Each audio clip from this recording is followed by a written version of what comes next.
Yes, good morning, friends. Today we have Masterclass 7. This is on consumer behavior and marketing research. We have been talking about why consumer behavior is important and how to study consumer behavior because consumer is the pivot around which the entire business revolves. Without consumer, without customer, nothing can be worked out. So it is in this context we were talking on the importance of the study of consumer behavior. Today, we'll be talking in terms of consumer behavior and marketing research. Because we have already talked about earlier also for better marketing decisions, let it be product, price, or place, or promotion, or in case of services, process, physical evidence, etc. Understanding consumer insights are said to be very, very important. So, what's the importance of consumer behavior and marketing research? So we were talking on consumer behavior. We understood what consumer behavior is. Just to recapitulate what we have discussed earlier, let's say consumer behavior refers to the study of how consumers, like individuals or groups or organizations, make decisions. Organization means organizational buyers, organizational consumers. In case of industrial marketing, uh, they make a lot of decisions. What are the decisions? They purchase the product, they use it, and they dispose the products and services, as a matter of fact. So the consumer behavior, as we have already talked about, is it analyzes psychological, social, socio-economic factors influencing buying patterns. But then, why consumer behavior is to be linked to marketing research?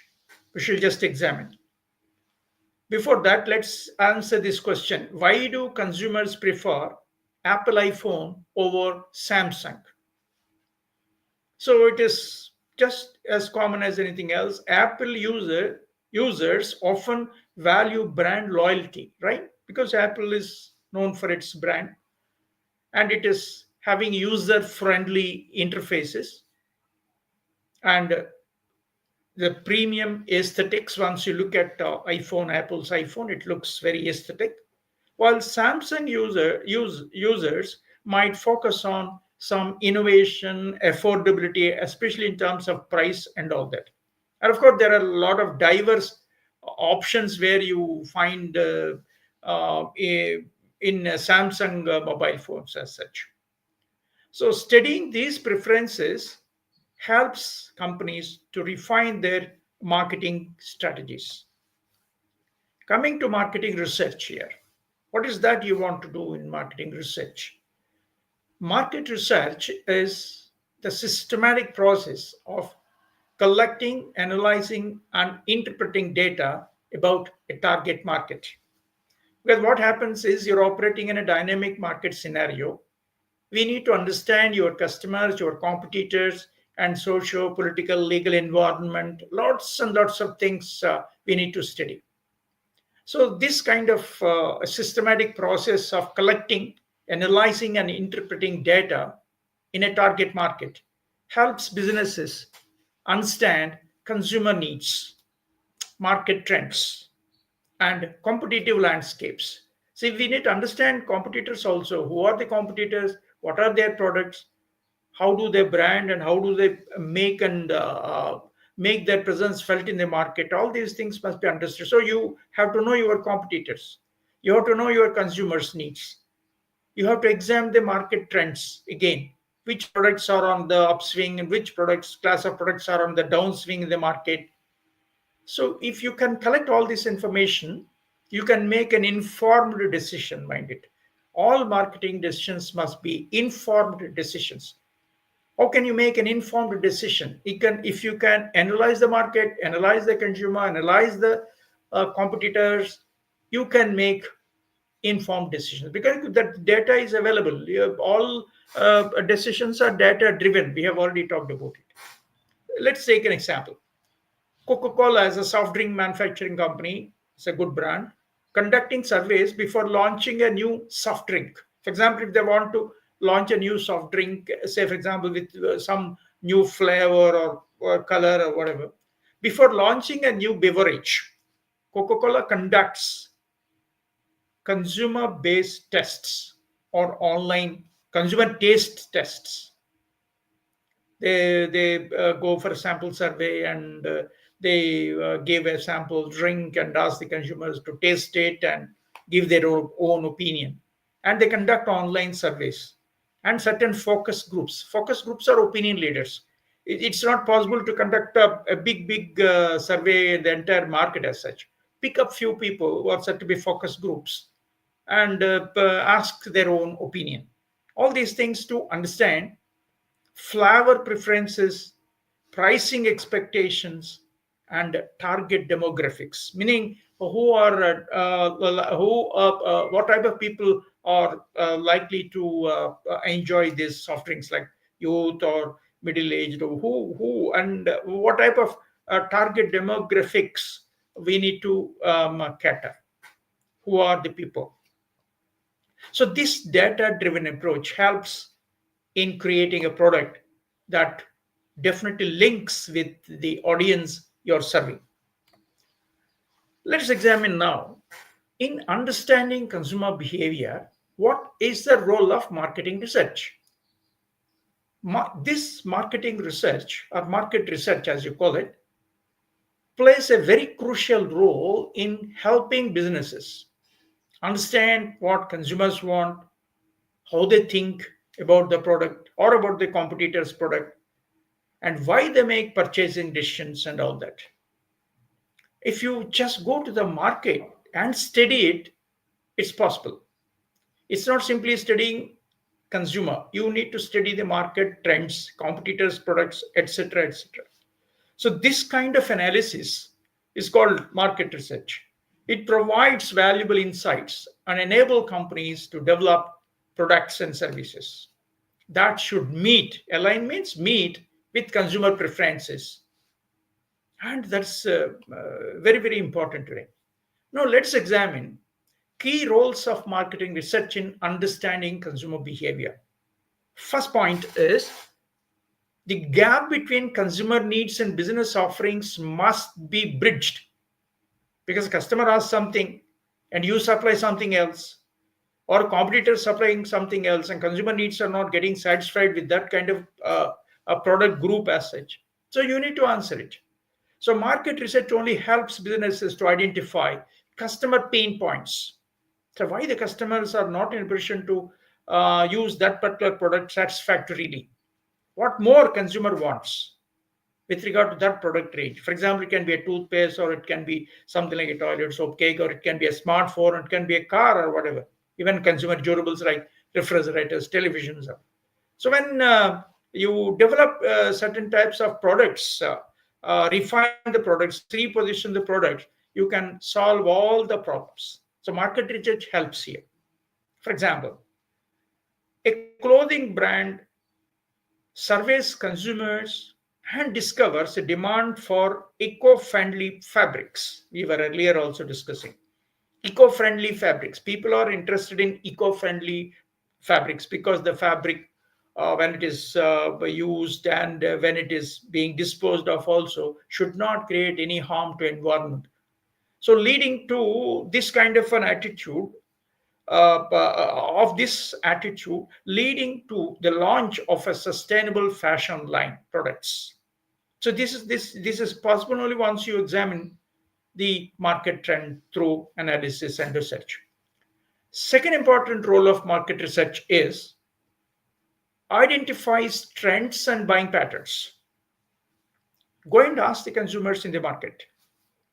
Try to find out, understand changing consumer preferences, because consumers will never be just the same as they were yesterday, because there are a lot of competitors, innovative products are being launched by the competitors and all. So naturally consumer preferences change.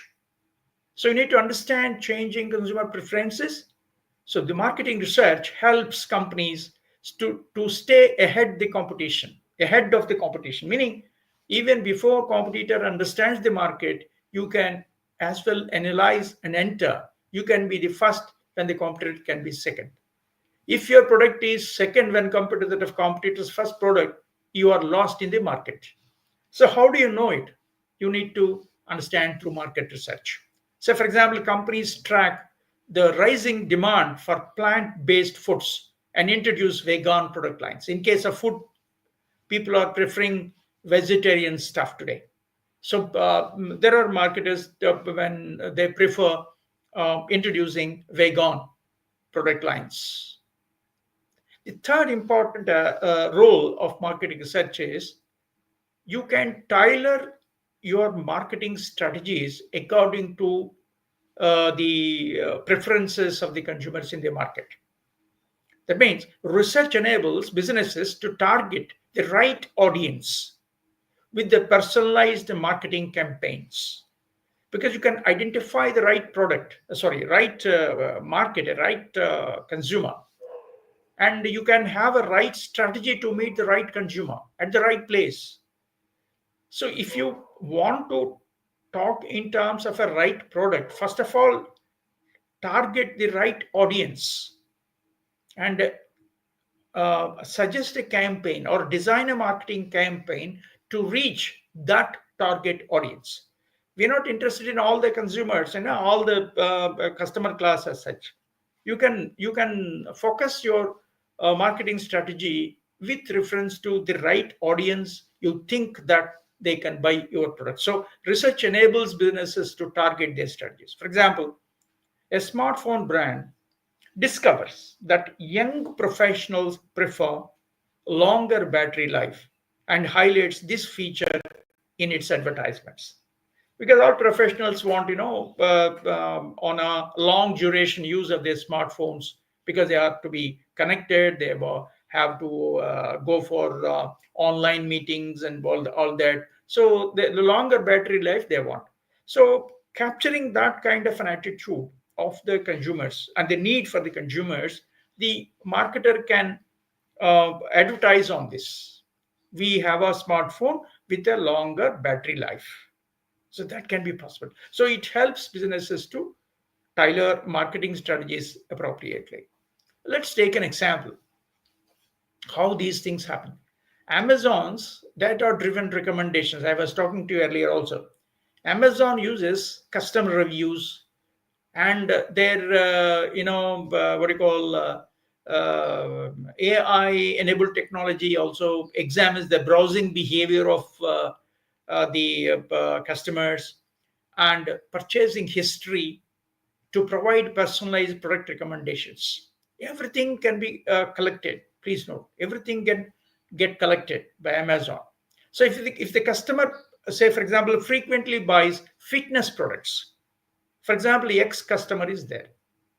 So what happens? Amazon uses the customer reviews, browsing behavior, and the purchasing history of that particular consumer, for example, and say this consumer frequently buys fitness products. So it is safely assumed that he is in favor of fitness, physical fitness. So what happens? Amazon suggests related items like yoga mats, protein supplements, drinks. What do we mean? This is how it goes, and everything is made possible only when you have a research. This targeted approach boosts consumer satisfaction and increases sales. Because once you see a personalized communication comes on your smartphone, once you are browsing the Amazon site, Amazon app, so you feel terribly linked with the Amazon, and there are chances of you take a decision to buy a product. The third important aspect once we refer to market research and consumer behavior is the importance of data collection in consumer analysis. In the earlier session also we were talking on what consumer analysis is. See, if you can't understand consumer preferences and behaviors and their purchasing patterns, it is just not possible to market any product, for the manufacturer and market any product as such. So businesses always take actionable insights on what consumer preferences, their behaviors, purchase patterns. If they can, through market research, if they can do that, they can enhance marketing strategies, improve customer experiences, because you're touching the right customer at the right time with the right product, because you have studied the market. What competitors are not giving, you can give. That's how it goes. Okay, once you talk in terms of the importance of market research, then how do you proceed to a study in the market? Yes, of course. Uh, we said types of data collection here. How do you go to the market and study the market? First one is primary data collection. This is called direct consumer response solicitation. That means data collected firsthand from the consumers through surveys, interviews, focus groups, and other observations. How do you study a market? On your own, go to the market and study. How do you conduct a survey through a questionnaire or interview method or whatever? Or instead of we come to that little later, how you the survey is conducted and all, when you take it for detailed discussion. Of course, the topic is not about completely on marketing research. So methodology, what do you call, a detailed explanation of methodology of conduct of surveys, etc., is not relevant here. That's why I'm not getting into those things. Anyway, surveys can be conducted, interviews can be conducted, focus groups, I have already told you, opinion leaders. Instead of talking to many, you can talk to few. Few from this stratified group, few from this stratified, for example, few from students, few from professional, few from male consumers, few from female consumers, or whatever. And you can observe. Example, a smartphone company conducts a consumer survey to understand preferences for camera quality. We want to improve the camera quality in a smartphone. So they now ask questions. How do you rate our camera? Or rate a camera of X brand, Y brand, Z brand, for that matter. So how do you know that? You have to conduct a survey and then come on to a conclusion that the consumer preferences of the camera of X brand is this, Y brand is this, Z brand is this. Based on the data that is collected, you can revise your decisions, marketing decisions. This is the primary data. Straight away, talking to the consumers directly. Of course, it is a problem area. Most of the time, we go for sample studies, sample surveys, meaning select a few samples, a few people, and go to them and collect. Because care must be taken here again in sample selection and all that. Of course, you have a separate paper by itself, marketing research, and you'll be learning a lot there on the study methods and all. Suppose if you cannot go into the market straight away and have a direct link and touch with the customer class, the second approach is the collection of secondary data. That means you might be having a lot of studies conducted, lot of reports that are there, research reports that are there. You can go and study existing reports and study findings. And after gathering these previous research findings or whatever it is, say maybe government reports or research organizations reports, industry publications, competitors analysis reported earlier, all these things will be collected. Major things. This is called secondary data. For example, a startup studies market reports on e-commerce trends before launching an online store. For example, you are launching an online store for your product, for example, for your company. So you need to understand e-commerce trends, how people are browsing and all that, how many are having this use of these apps, and then buying it, the behavior of people on e-commerce platforms. All these studies might have been conducted by the research organizations. You can get the data from the existing reports like industries or something like that, and then that data can be of some help to you. And now, why is data collection said to be important? You may ask one question here, very important. See, companies use consumer insights, right? So data is to be collected. It helps businesses to personalize offerings. unless you know, you how can you tailor the product according to the customer's needs? So you have to go for data collection. So an online clothing store suggests outfits based on a user's post purchases, past purchases. You can only browse the information and then get the data collected and then revise your product offerings a little later. That's how it goes. Second is it reduces business risks, because unless you collect data and operate, what may what danger you may have is you go for hit or miss, because you don't know about the customer class, you don't know what the customer prefers. So on your own you prepare a product and you manufacture a product and deliver, that will boomerang in the market, customers will not accept it. So in order to avoid that kind of business risk, businesses have to predict demand fluctuations and customer needs, competitor analysis, everything. That's why data collection is also said to be very, very important. In case of, say, for example, seasonal products or whatever you call it, you need to offer the correct product class to the consumers. Say, for example, a restaurant analyzes seasonal food trends and adjusts their menu offerings. See, this kind of study is very, very important. It can reduce the risk of going blind. Here you're going informed. And again, this data collection improves customer satisfaction, because you're studying the customer, you're rating the customer preferences pattern, and then deliver the product. Customers feel very happy because what I want, what the seller is giving to me, that's how the customer feels. How it is made possible? It is made possible only through market research, only through collection of data. So when businesses understand consumer expectations, they can deliver better experiences.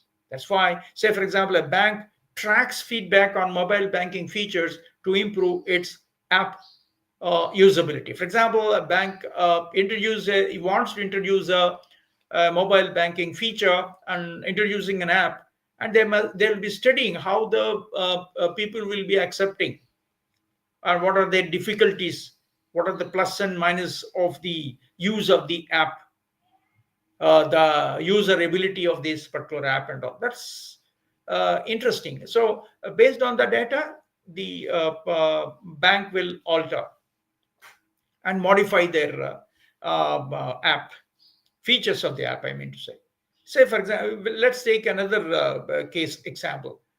Netflix, this is an OTT platform. You know that we'll be using a lot of. I mean, you will be viewing on television certain features, films, and all that. Netflix, data-driven recommendations. It goes on data-driven. Let's see. Netflix collects data on viewing history, watch time, and user preferences to provide personalized recommendations. This is what it also is done by YouTube. For example, if you are using YouTube, you have an account in YouTube or whatever, browsing YouTube for that matter, and it collects the user preference, your viewing history. Same is the case Netflix.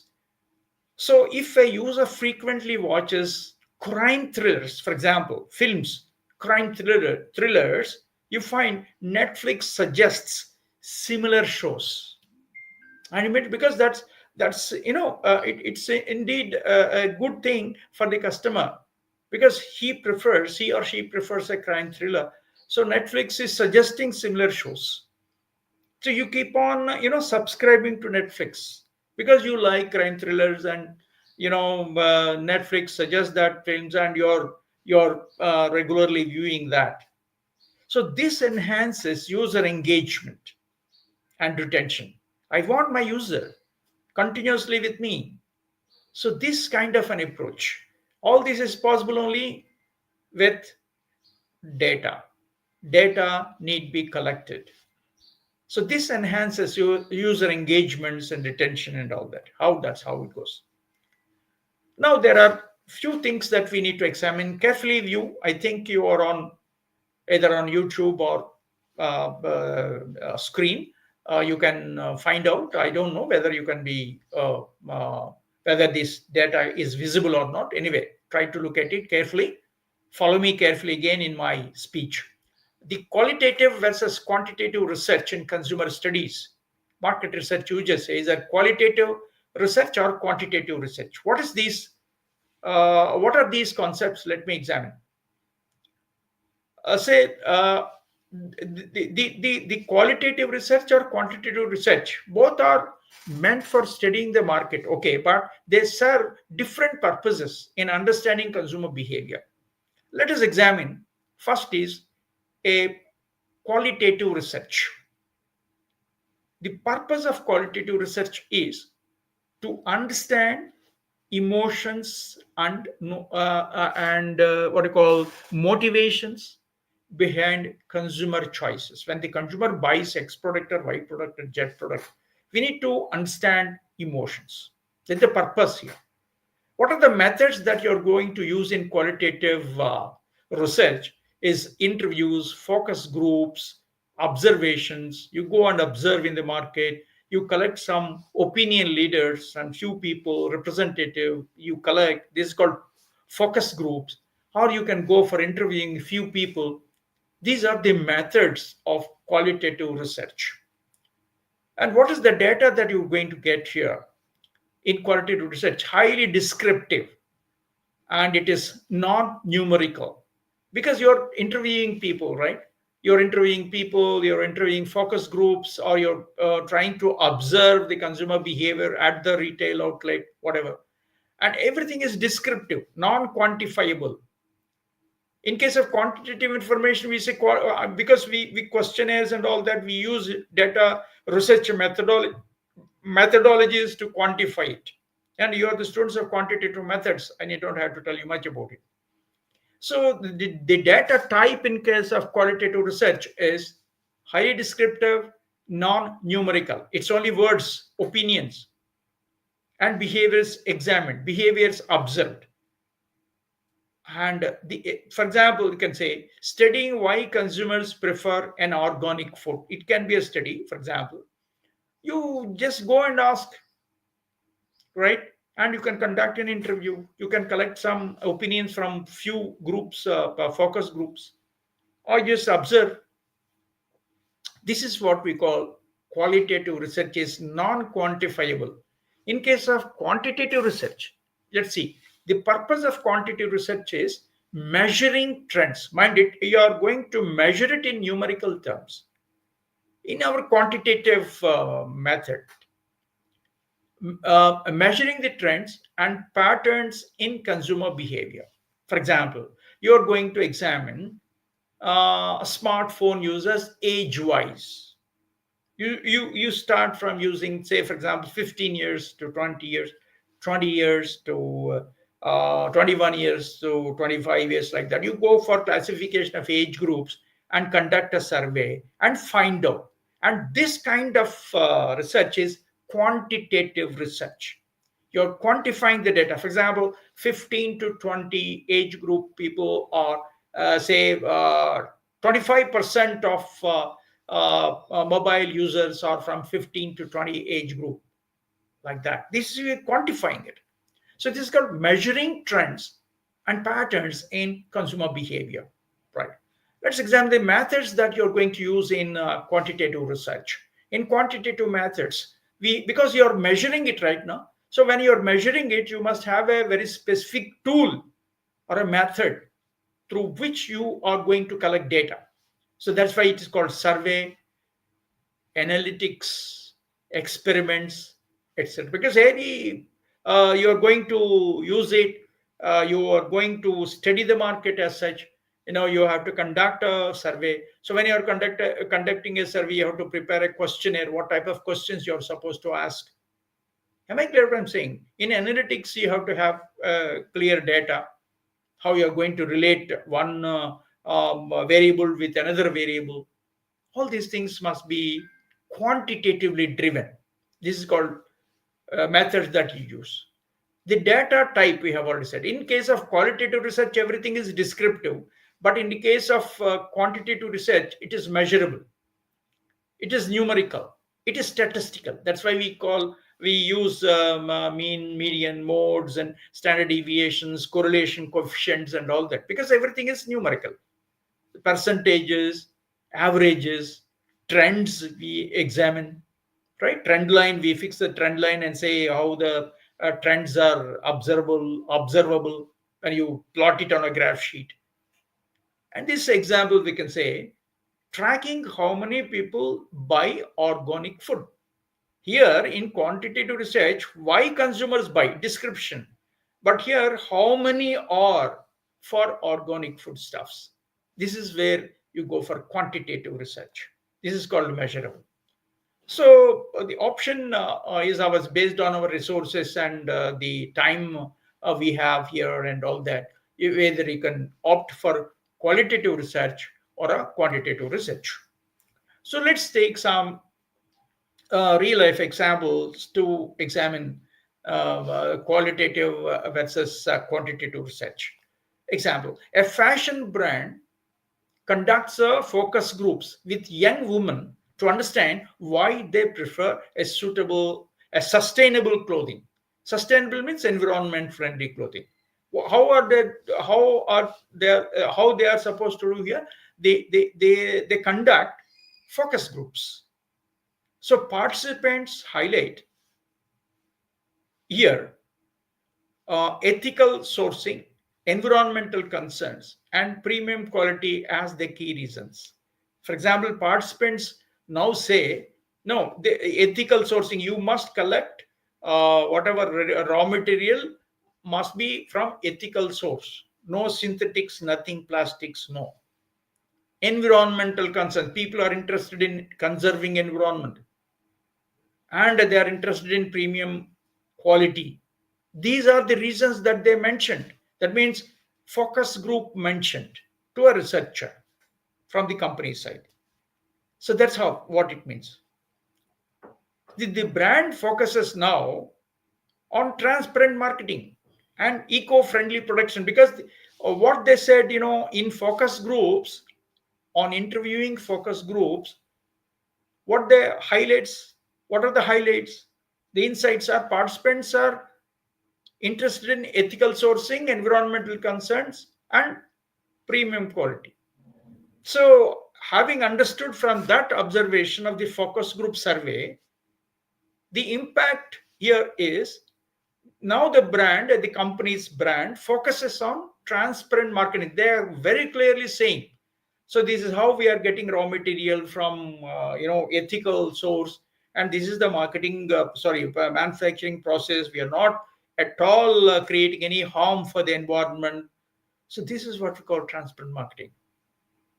Am I clear? So this is eco-friendly production. We are eco-friendly and all that because people want eco-friendly approaches from the company.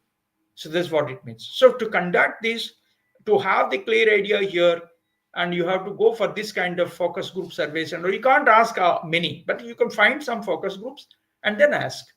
So this is what we call a qualitative research, an example. In case of a quantitative research, yes. Take, for example, a store tracks the sales data of organic food across different locations. We are operating at different locations. What happens here is you need to collect data from different locations, XYZ locations as such. Now the insights from that particular survey, sales are higher in urban areas rather than rural areas. You're measuring it in terms of percentage. Say sales in our high urban areas are 70%, sales in rural areas are 30%, for example. So what is the impact here? You have to cater to urban areas with your supplies, please. That's what it means. So the impact is the store decides to expand organic product availability in high demand locations, meaning urban areas. It's not that you're not supposed to supply to rural areas, but your concentration should be on product availability in high demand locations like urban areas. Of course, it is up to the marketing research or team of the companies either to go for qualitative research or quantitative research. Both the methods are quite good. One complement each other. It's not like saying quantitative research is superior or qualitative research is superior. Depends upon the resources you have, time, effort you can put in, you can make use of these resource methods like qualitative research or quantitative research. Let us examine. We were talking about how the market research, in case of quantitative research, there are various techniques that can be used to gather data from consumers. Let's say here are some three key methods. One is survey. Survey is to just go to the field and collect data, collecting feedback through structured questionnaires. It's very, very important.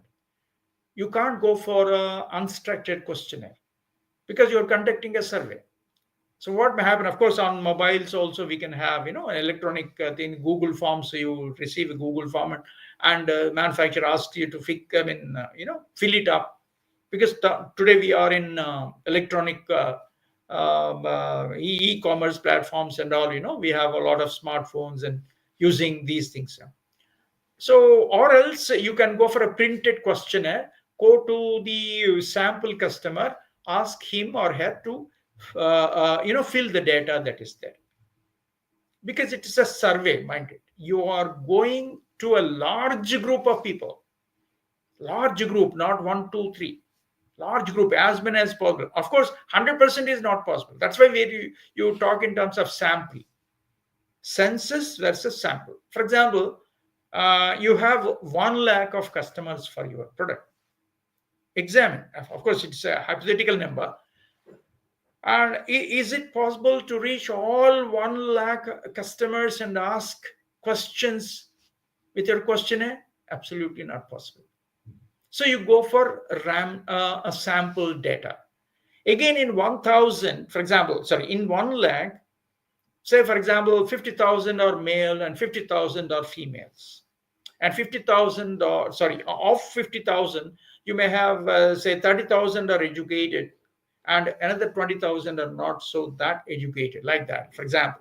So this is called, you go for a stratification of the sample, stratified random sampling. This, of course, when you take up for detailed discussion in quantitative methods, I think you will be there clearly understanding the methodologies and research methods. That's what it means. So you can go for sample collection, sample data collection. So what is necessary is you have to have a structured questionnaire. So it can be on print and go physically, go to the market and collect data, or you can go in for online, like you can create a Google form. You can go through social media, because today we are in social media and all that. So that's how it goes. So in person or via phone or via whatever means you have. For example, Google form surveys on consumer preferences for a new phone. Very, very interesting. Google form is given and you can obtain and you can fill it the Google form there and send it. Simply submit. That's it. It goes to the organization which is conducting this. So a smartphone brand asks customers about desired features, price expectations, and brand preferences before launching a new model. So that's very important. I want to know how the customers feel about. What do they want? What are the desired features they still want in a smartphone? What are their price expectations? Do they think that the price is very high? Or do they think the X brand is good, better when compared to that of XYZ brands? How do you know? Before launching a new model, you are supposed to go for this kind of a thing. So that's what we call a survey, and can be a sample survey, not a census survey complete, not possible. So this helps to design the product and make it matching to consumer needs. Next, of course, is focus groups. We have already talked about it. Small group discussions. It's not possible for you to, spend lots of money and time and effort with large customer class. Not possible.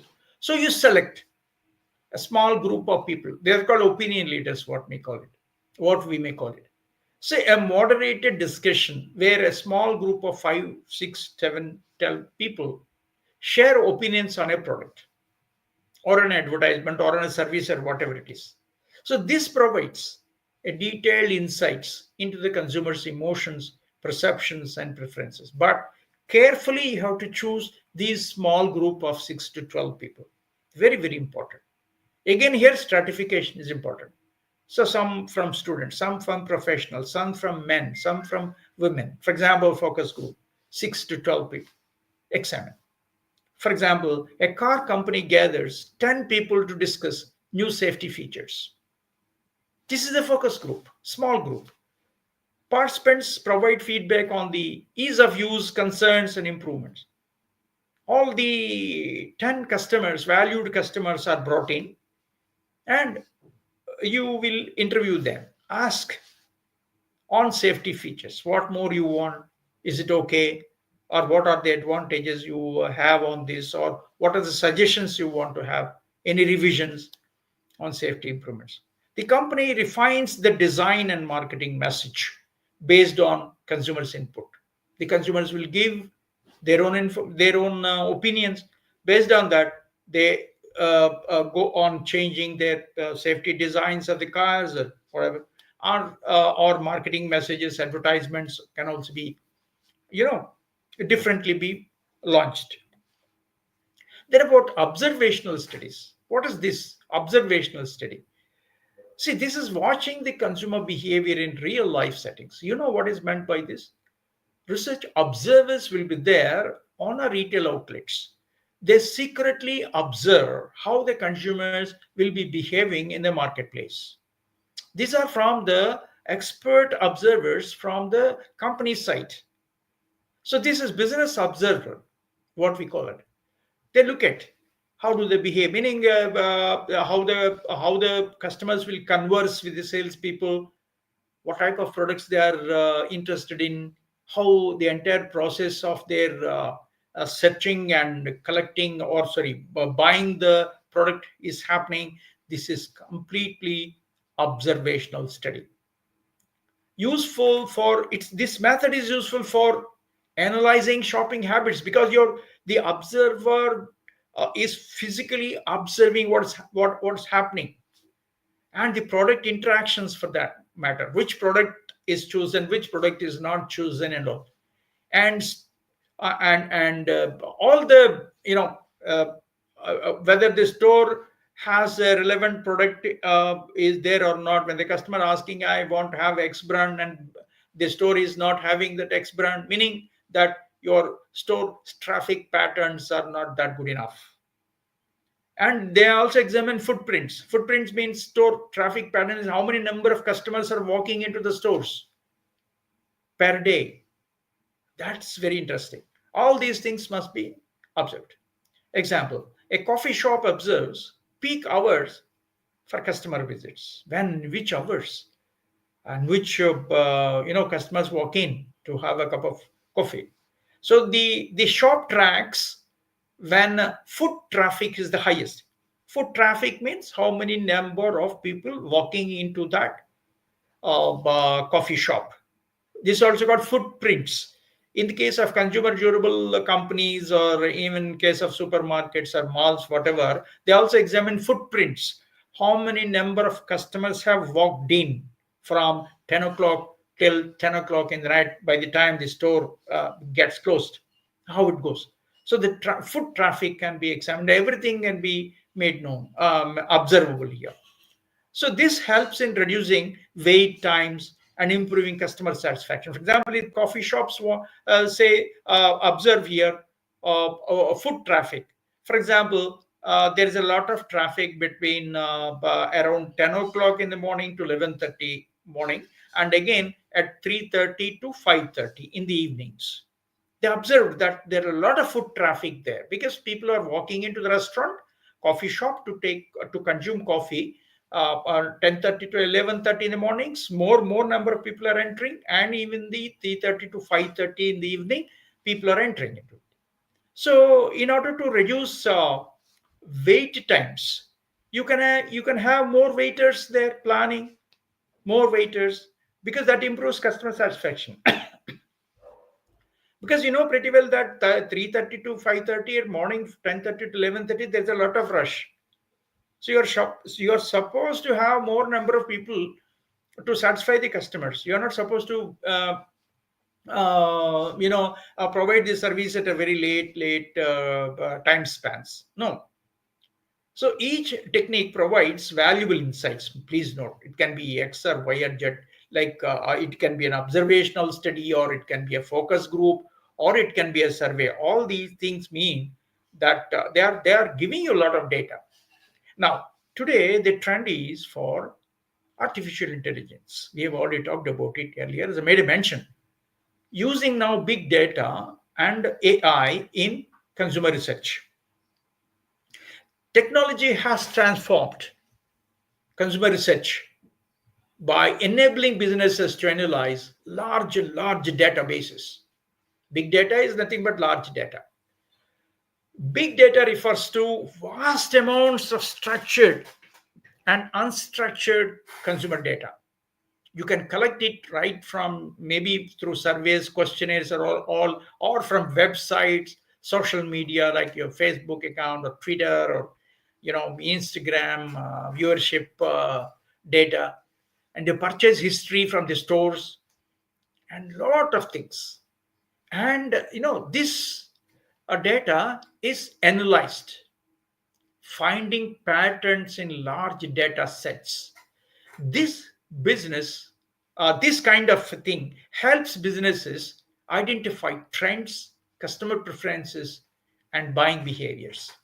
For example, any retail big malls like analyze millions of online transactions to understand what products are most popular during festive seasons.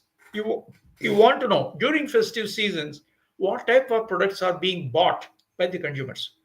We want to study lot of data, meaning large data sets, meaning millions of online transactions, because Amazon does this.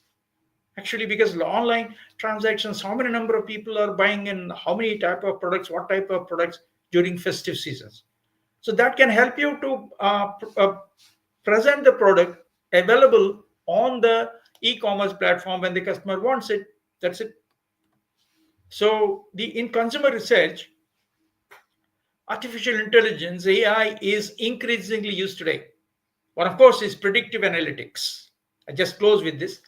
In predictive analytics, consumer behavior AI analyzes past purchases, browsing habits of the people, how they browse and what type of, during what time they browse the smartphones, and what time they search for products on e-marketing platforms, and social media activity to predict future consumer choices. Everything is predictable today. Only thing, when you have predictive analytics with the help of AI. For example, e-commerce platforms, I just now told you, even Amazon and Flipkart does it, do this. E-commerce platforms use AI to forecast which products will be in high demand based on past sales trends. Examine, very easy. And for example, chatbots for real-time feedback, AI-driven chatbots are there. Interact with customers, collect feedback, and answer queries instantaneously. That's already, again, lots of technology tools are now available here. And for example, many websites use AI chatbots to gather customer opinions. For example, you have a dialog box. When you see a website, you enter into a website, and they start interacting with you. Simply ask a question, you're prompted to reply.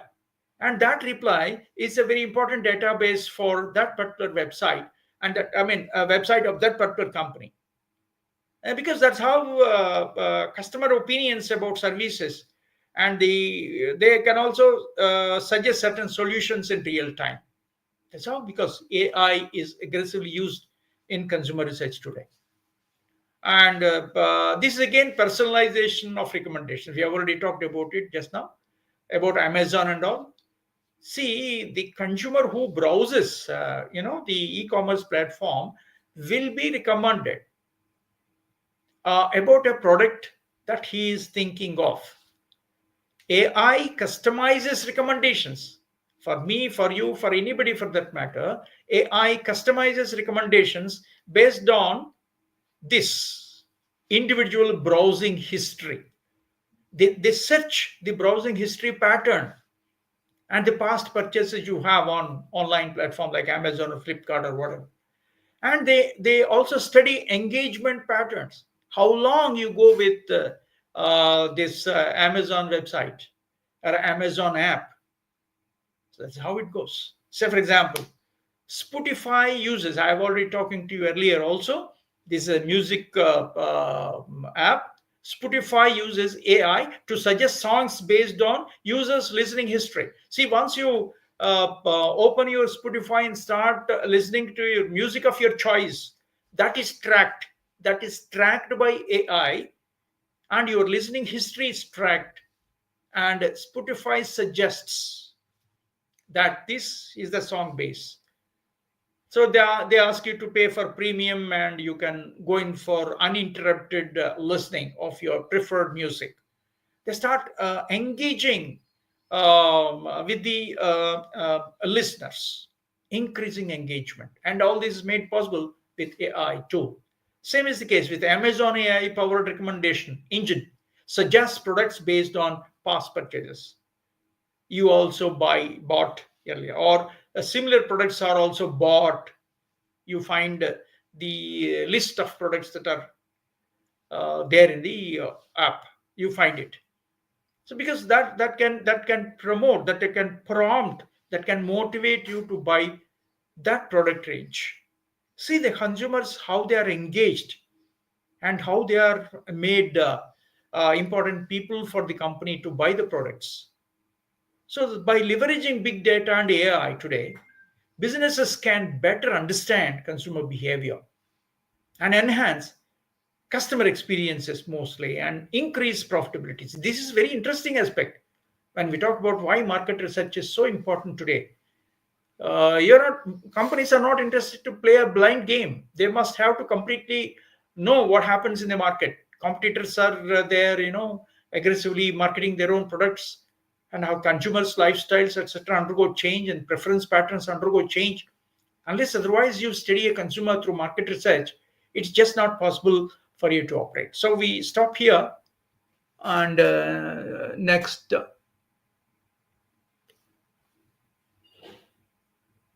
any questions further, please?